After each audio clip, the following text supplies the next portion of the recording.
Hello everyone, welcome back. Please comment, rate, subscribe, folks. Comment, rate, subscribe, like the videos. Also share the videos. I want to thank everyone that does like, watch, and share my videos. You folks are the absolute best. Listen folks, there's a link tree below. Has the links to all of my social media platforms. Please go down there, follow me across all my social media platforms and talk to me because I talk back.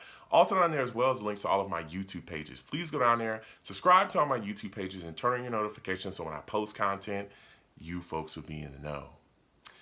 Now with that said and done and put to the side, I'm going to talk to you folks today about the New York Jets training camp. It's time. Things are still rolling. It's day 3, baby. It's day 3. You know what I'm saying? We got a lot of things going on, a lot of things shaking and popping here at training camp with the New York Jets, and I want to get into it, okay?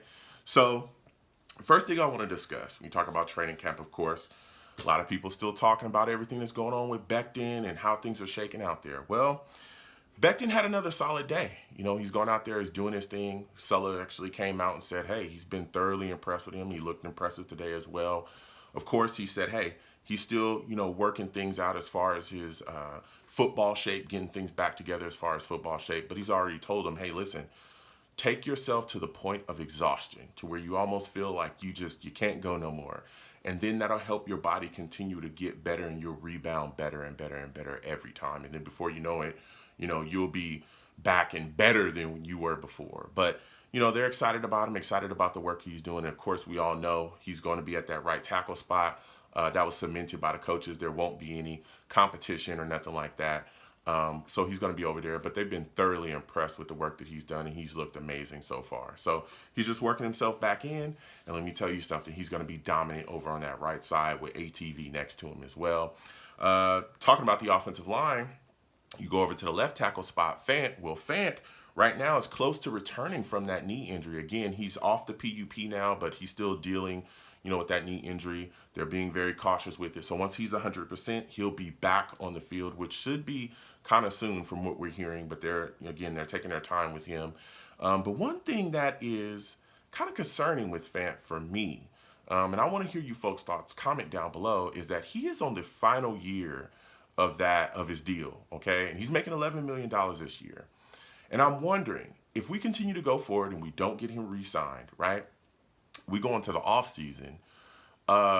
If he can show the league, right, if he is impressive this year as a left tackle and plays very solid, when we get into the offseason, there are going to be tons of teams vying for his services, right? If you can show the league that you're a good left tackle, sky's the limit for you. And so I'm wondering how exactly we're going to retain this guy or what the plan is going forward with him. Because if we let him walk, let's say we let him walk, well then, again, you're making another shake in your offensive line.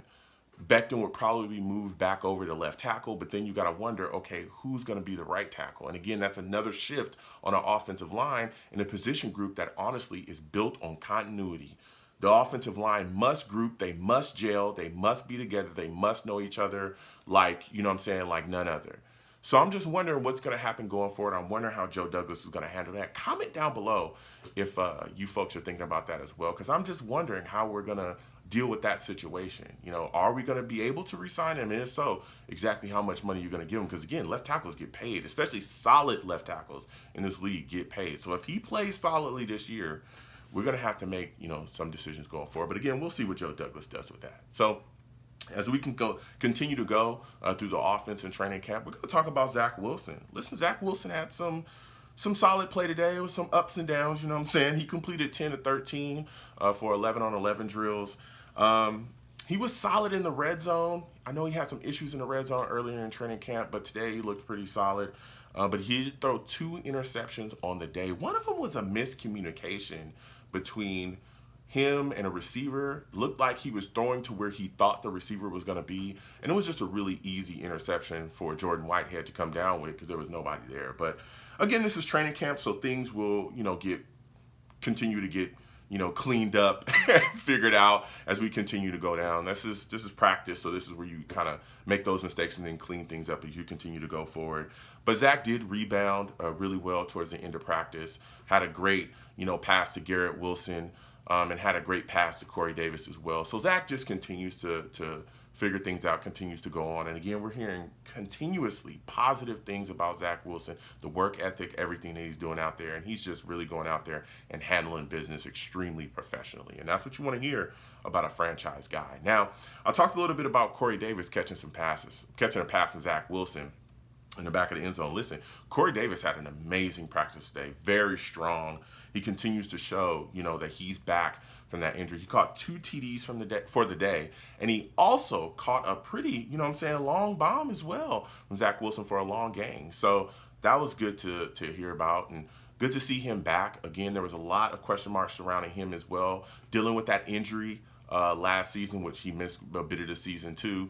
And then also even before that, he was dealing with drops. There was a lot of fans this offseason that were on his back. I always tell people, when things go wrong in my life, I call Corey Davis, and it sounds like he's going to be picking up my calls quite a bit this season. Because again, when we look back at what he gave us last season, this offense, especially passing-wise, early for Zach Wilson, was all about getting the ball to Corey Davis and allowing him to make plays. So I think, he's looking like he's back. Again, he's talked about he's lost 10 or 15 pounds this offseason. He is ready to go, and it's good to see him back from that injury, fully recovered, going out there doing his thing. The only kind of thing that he had that was bad on the day was there was a ball thrown to him from Joe Flacco, and it got punched out of his hands. Some people saying it looked more like a fumble than getting knocked out of his hands for a catch, whatever it was. That was kind of the only kind of down thing for him on the day. But he continues to show that he's going to be strong this year. He's had some strong practices so far, and I'm excited about Corey Davis continuing going forward. Now, you go to the defensive side of the ball,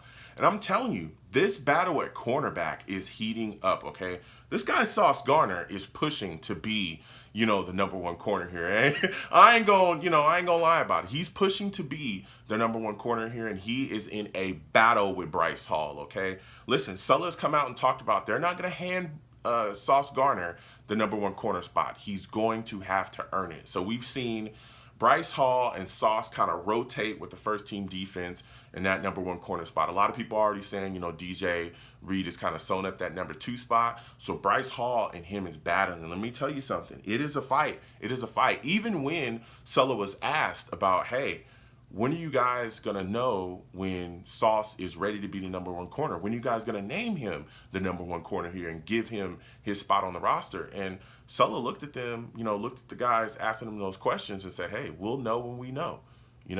He's just going to go out there, he's going to fight, but we'll know when we know, and that's when we'll let everybody else know. So I've told people already, though, man, Bryce Hall is not just going to willingly let this position slip out of his hands. He's going to fight. So if you want that spot, you want that number 1 cornerback spot, Sauce, you're going to have to earn it. And I've also discussed just how much talent is within this cornerback spot now. Again, you got Sauce, you got Bryce Hall, you got DJ Reed, Michael Carter II, who was phenomenal last season for us as a slot corner. You got Eccles, you got Isaiah Dunn. There's so many guys there that are going to be battling and fighting for spots. This is beautiful to see. We hear so much about DJ Reed, who's been making plays since training camp started. So I'm excited about it, man. I'm excited about this battle. Again, I'm a big Bryce Hall guy. I want to see him keep that cornerback spot. But again, Sauce is fighting, and that's good to hear because this is a kid that we took really high in this recent draft, and we want to see him go out there and do his thing. So we'll see how that shakes out at the cornerback spot. Also, as well, this kicking spot continues. The competition between Eddie Pinheiro, Greg Zuerlein continues as well. They both had a very even day. They both missed 55-yarder pretty badly. I think it was like wide to the left for both of them. But after that, they each made all of the rest of their kicks. So it's like the competition there is very even. So as the camp continues on, we'll see them battle for the kicker spot. It's extremely important that we find the guy for us at kicker. We've seen it cost us games, and I don't want that to continue. So his kicker spot is still battling. Another word, listen.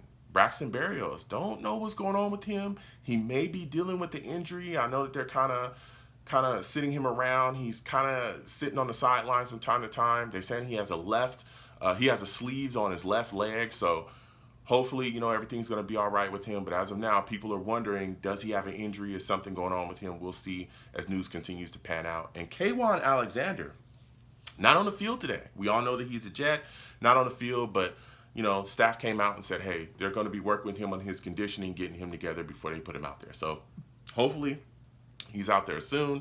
But I want this guy to be completely right before he gets out there on the field. This is a guy that I'm extremely excited about being a New York Jet, helping our linebacker position out. So with that said, comment down below, folks. I want to talk to you folks. Let's go back and forth. How do you folks feel about Becton, Fant? What are your thoughts about his contract situation? What are your thoughts about Sauce Gardner? You know, challenging for that #1 corner spot. Do you think he'll take it? How do you feel about Corey Davis and the strong practices he's being putting together? So comment down below. Let's go back and forth. I want to hear what you folks think.